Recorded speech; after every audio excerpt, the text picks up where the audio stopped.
So I ordered it online, but with the mail delivery, we already talked about the problems.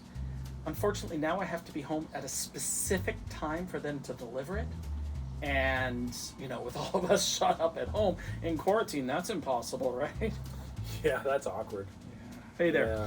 and welcome again to the Rural Juror Brewery Tour. I'm Jay, I'm Seth. and today we've decided to talk about brown ales. Woohoo! And we're starting off with a nut brown ale from Black Oak Brewing Company. Black Oak is located in Toronto. Toronto. That's a city. It's a city in Ontario. That's the capital It's a capital. of Toronto. Yeah, they also many people think that Toronto's the capital of Canada as well. Yeah, only people in Toronto. You're not wrong about that, are you? I actually lived in Toronto for a couple of years. Oh, I'm sorry to hear that. 13 of them. Oh, unlucky number. It really is. Also lived in Montreal for a bit. Me too. That's weird. I didn't live in Toronto, but Toronto's a nice spot. There's nice spots. So, unsurprisingly, this brown ale is brown. Brown. But it's got that caramel, and it looks like it's going to have a sweet flavor, even if it doesn't, just because I probably associate that color with it. It certainly has a sweet nose. Does it? Very floral. Yours didn't get much head, but mine did, so probably the pour could use some more. Smell the malt right off the top. It's sweet, but it's not too sweet. Nice clean finish. Yeah, it's got that cloying finish, I'd say. To me, that's really sticking around the tongue for a little longer than I want it to. It's not a bad beer for sure, but it says that it's supposed to carry notes of chocolate and roasted hazelnut. I think all I'm getting is the roasted hazelnut, but that's okay. I don't mind get a little bit of the chocolate, but yeah, the beginning of this is pretty good, and the end of it is good. The middle seems to be lacking maybe a little body. Yeah, I can agree with that for sure. Nice thing about a brown ale is you get the malty side of things. You don't always get the hoppy side, but it's nice to have that change in flavor, to have a little more of that malty, sweet, kind of dense flavor. But you're right, there's not a lot of body here, and the finish is bitter, but the front is sweeter. So it says that it's an English-American ale. Hold on, so, did I say sweet front, not a lot of body, bitter finish? So it says English-American ale, brown ale. So typically, American ales would have more citrusy hops. So Sorry, citrusy. Do you mean orange-type fruits? Orange-type fruit notes. Good to know. Whereas the English brown ales usually are more like bitters that we would kind of think of. Yeah. And so they're less hoppy. They're sometimes even quite less alcohol. This is good. It's not great, but it's good. I like this beer. Maybe it's just the wrong day for it. Brown ales are typically nice for, what does it say on the can? Cold nights and snowshoeing. I actually wonder if this would be better served warm, like cask temperature, like more English style. Let's leave the can out. Yeah. And revisit it later. Yeah. We want to throw it up on the edge there and just hope that no bugs go inside. Sure. Okay. So this is the nut black brown from Black Oak. but now it's been sitting in the sun. So now it's room temperature. Yeah. Truly room temperature, not hot.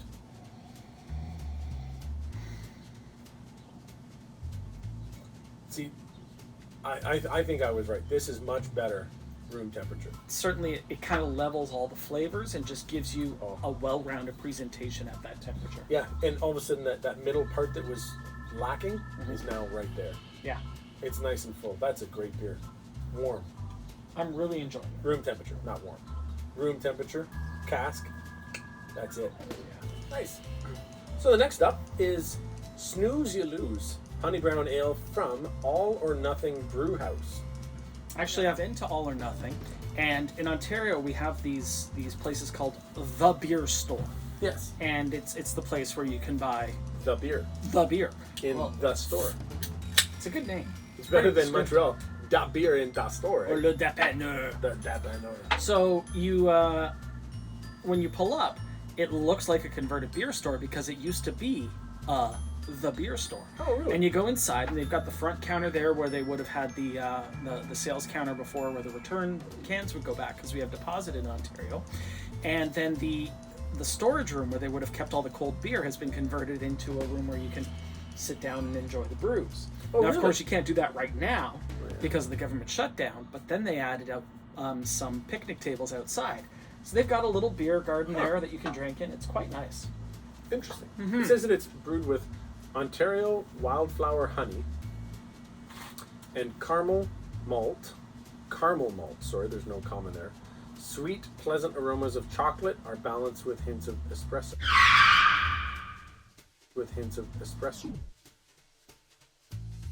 Espresso? Espresso. That's what I said. Not And X. honey. There's no X in the word. That's right. It's espresso.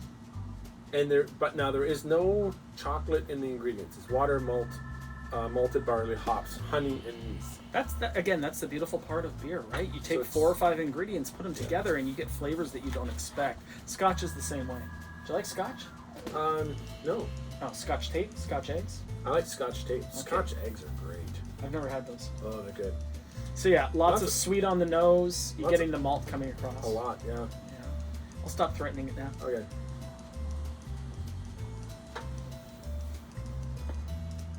Yeah. Sweet is in the flavor. Tons of malt. Are you getting a lot of sweet? I was actually thinking this is a little bit more bitter than the other one. Well, there's bitter there, but I think the sweet is offsetting a lot of the bitterness that you typically would have gotten, which is why you'll often see a honey brown, because the sweetness is required to make it a more approachable flavor. This definitely has a lot more. This is not a thin beer. There's lots of flavor all the way through. Beginning, the middle, the end of the taste. The middle of this is very malty and very full. So yeah, this is a complex flavor. It's very nice. You're right. The honey adds a lot of not just the sweetness, but just the that other flavor that is in honey, other than sweet. You know what's funny is the last Eephus? one was a nut brown ale, but I'm getting more nut flavor off of this one than I was the other one. So this is like a yeah, I would say that. not walnut. What's the nut I'm thinking of? Chestnut. Thank you. It's a chestnut flavor for sure. It's actually, this tastes to me more like Brazil nuts. I'm not that familiar. What's the difference between a Brazil nut and a filbert? The shaving.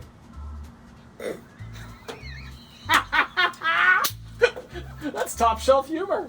That's almost as good as the duck joke. No, that's better than the duck joke. And mine was faster. And you're well, just because you're faster doesn't mean you're better. It's true. Sorry, Seth's wife. That's true. This is a tough job we do, where we sit outside and drink different beers and make dumb jokes. It's kind of great. But some people also make money at it. Yeah, we're not making. Again, if you'd wanna- like to donate, you there's wanna- the website right there. Or That's right. the email address or something. That's right. Yeah. I don't know the internet. I like this beer. Do you? The funny thing is, on the first one we said it might taste better warmer. I believe this one, it needs to be cold. Yeah, this one's a good cold beer. Yeah. For sure. Yeah. All right, so I know we've hit Left Field Brewing a couple times already, and I promise this is the last time for a while, but It's a good brewery. it's a fantastic brewery. In fact, you remember the time we went, and we sat down and we had some flights there, and there was a person over in the corner making macaroni and cheese bites. Yeah. That's right. Yeah, so we got a little food truck person. They had like 2 or 3 little food places there, so we got those. But the flowers, they used to have like a flower truck. They didn't have that as well. The only thing I remember clearly, not for any good reason, but just because it was a while ago, is that they had those mac and cheese bites. Yeah. And there was like, I don't know, this big, which doesn't help you on a small screen TV, but still, size is relative. Indeed, very much so, especially depending on the size of your hands and your mouth too. But they were just so creamy and delicious and unhealthy. They were wonderful. They were so full of flavor, so good. So the Eephus Brown Ale is, as we've mentioned before, apparently Eephus? twice. Oh yes, Eephus. Eephus, which I just learned today, means a pitch in baseball that goes up and comes down at a slow speed. So it's like a changeup that has more of a drop ball fade to it. I think this is the darkest of the three. This is Not the that it's- Dunkelist for sure. The Dunkelist. Not that it's super dark. You can still see light through it. It's dark. Yeah, but you can still see light through it. It's not like it's a stout or anything. That has a little more. I feel like it's got more of a scent that's more alcohol-y than the others. It smells stronger than the others, even though it's only 5.5% ABV. I can taste some of the oats in here. The oatmeal is meant to give you more of a creamy mouthfeel, maybe. I'm not getting a creamy mouthfeel off of this. Oh, really? Really? It's very subtle, but I can feel it more than I can taste it.